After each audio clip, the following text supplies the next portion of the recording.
Good morning, KO1. Today is Wacky Wednesday. Say hi, Ellie. Hi, KO1. Say have a great day. Have a great day. Okay, good night. Give me a kiss. Bye-bye. Good morning, wonderful KO1 kids. It is marvelous. Actually, not marvelous. It is Wacky Wednesday because we are on the day Wednesday. That's a big word, big day of the week, Wednesday.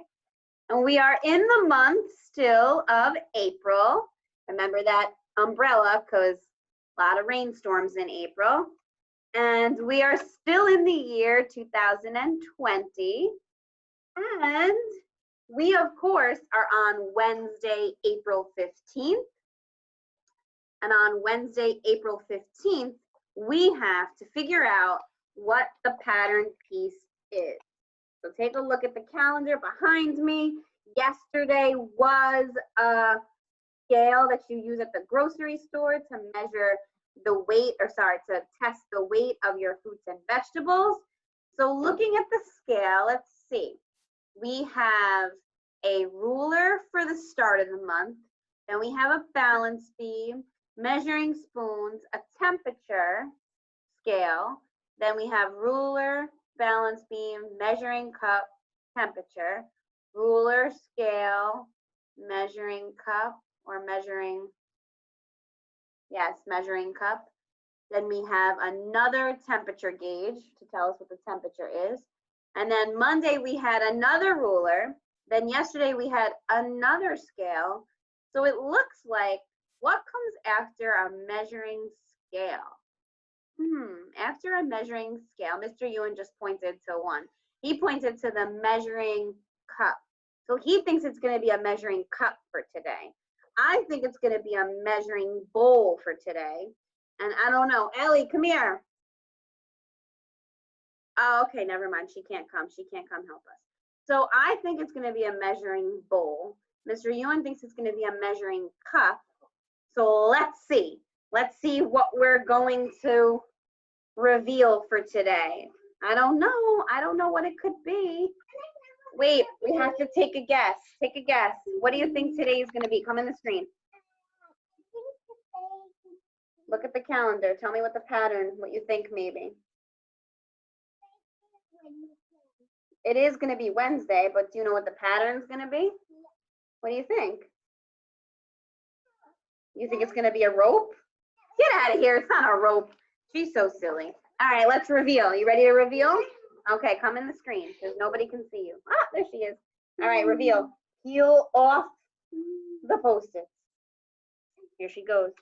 Remember, we think it's a measuring cup. Well, I think it's a measuring bowl. Mr. Ewan thinks it's a measuring cup. Oh, this is actually, it's upside down. This is actually a water bottle. And guess what? It measures how much liquid is in the bottle. So it's kind of like a measuring cup. It's like a big measuring cup. Okay, so let's say it all together now. Ready? Today is, I hope you're saying it out there. Today is Wednesday, April 15th, 2020. And remember, friends, it is Wacky Wednesday. So if you want to do something wacky at home, go for it. Do something wacky at home because we're feeling kind of wacky out there. All right, so I'm going to go put my 15th up. And as we just figured out, it is another measuring cup, like a measuring bottle for the amount of water you're going to drink for the day. And I'll be right back. I'm going to go put it up there.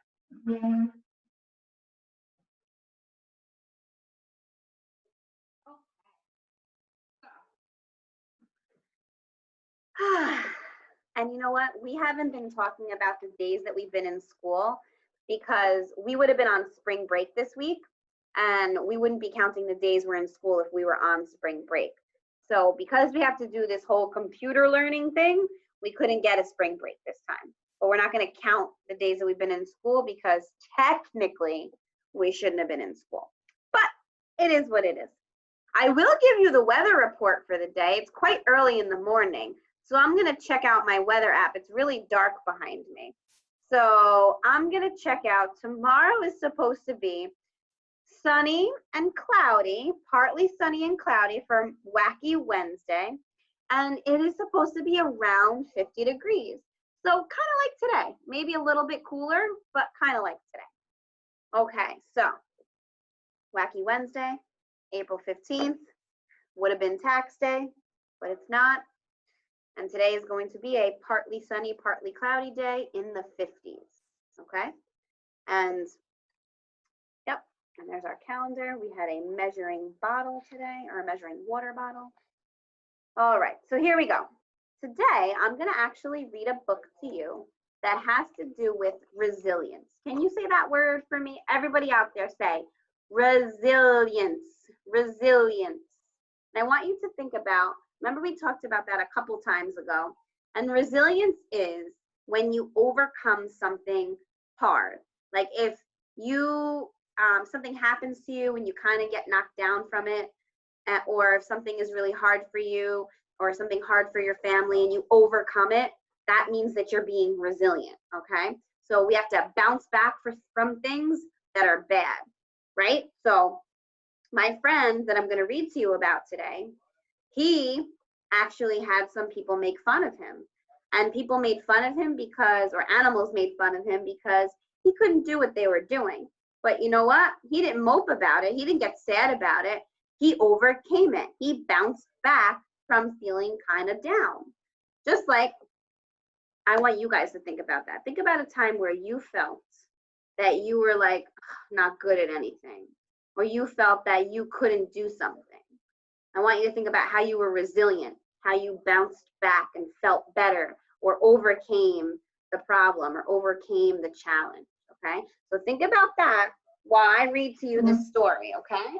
This is my friend, and you guys know this book. You know how you know it? Because it's on books.com when we always see it on the smart board, but I'm gonna read you the actual book today, okay? Here we go. Giraffes can't dance, and they sure can't, but by Gilles Andrade and by Guy Parker Reese. Let's see, my friend the giraffe, he was having some problems, but he was resilient. He bounced back. Gerald was a tall giraffe whose neck was long and slim, but his knees were awfully crooked and his legs were rather thin.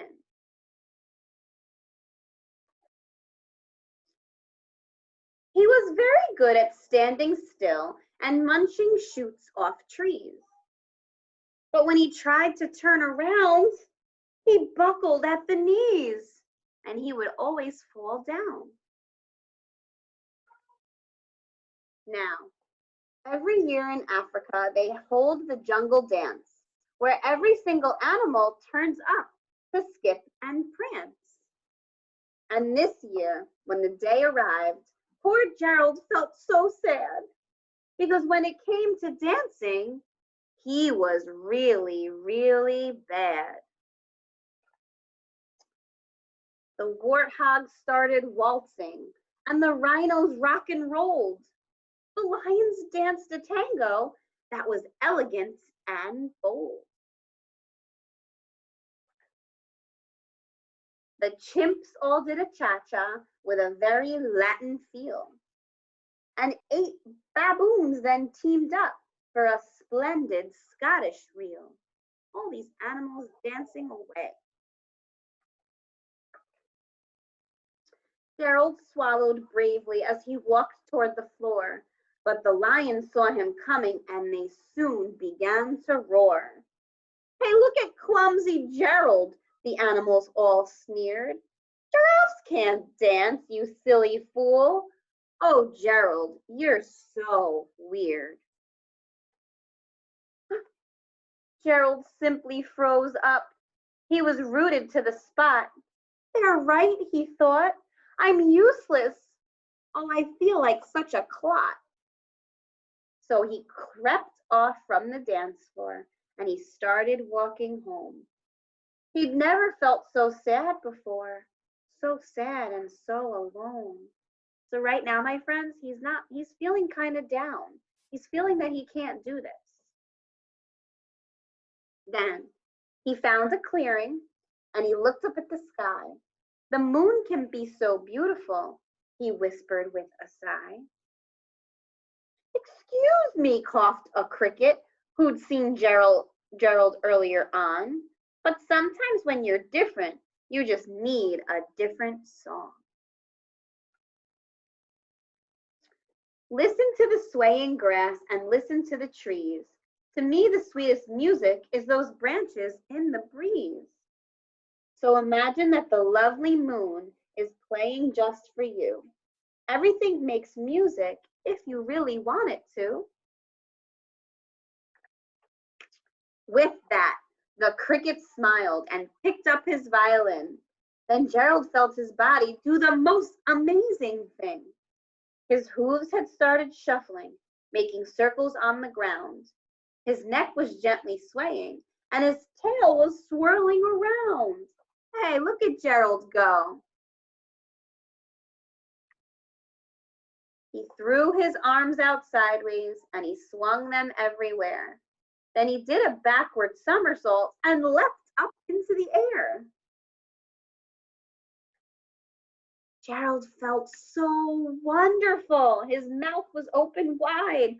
I am dancing. Yes, I'm dancing. I am dancing, Gerald cried. Then, one by one, each animal who'd been there at the dance arrived, while Gerald boogied on and watched him quite entranced. They shouted, "It's a miracle! We must be in a dream! Gerald's the best dancer that we've ever seen." How did you learn to dance like that? Please, Gerald, tell us how. But Gerald simply swirled around and finished with a... Then he raised his head up and looked up at the moon and stars above. We all can dance, he said, when we find the music that we love. Okay, my friends, so Gerald, he was feeling kind of down in the beginning of the book. He was feeling like, hey, I can't dance. I can't do this. I'm gonna go mope about it. I'm gonna cry. But guess what? He didn't. He didn't go mope in the corner or cry, and he didn't stop dancing because he was gonna be resilient. Resilience means that you bounce back from something, you overcome something, and you can do it. And you always can try harder too. So Gerald, being a resilient giraffe, having a lot of resilience in him, he decided to dance. And he danced and danced and danced. And he didn't dance to their music, but he danced to his own music. So here's your crew assignment for the day. I want you to close your eyes, and I want you to think about a time where you felt like you couldn't do something or you were never going to get better at it. And you felt like giving up, but you didn't. You were resilient and you bounced back. I'm going to tell you an example of when I felt resilient. There was a time that I was very, very, very sick. I could not get off my bed. My pillow was the best thing that was close to me, and I didn't want to move. And I thought, ugh, I'm never going to get better. I'm going to be sick forever. I was really young, but I thought, oh my goodness, I'm never going to get better. But guess what? I didn't let myself stay sick. I worked hard to get better. I drank lots of water. I drank lots of juice. I laid in bed and rested, took care of myself, and I was resilient. I bounced back and I got better. Okay? So I want you guys to think of a time for your crew assignment when you were resilient, when you either maybe something happened in your family or maybe something happened to you. And I want you to draw me a picture of what it was that knocked you down, that kept you kind of down, and then what you did and how you were resilient and how you overcame that challenge or that problem. Okay? So that's your crew assignment for the day. I have some fun assignments posted for you guys for EL, and the virtual field trip is really cool. Check that out. And your math one is really fun too. So have fun with your assignments today. I hope you have a great wacky Wednesday, April 15th, and I'll see you guys later. Talk to you later. Bye.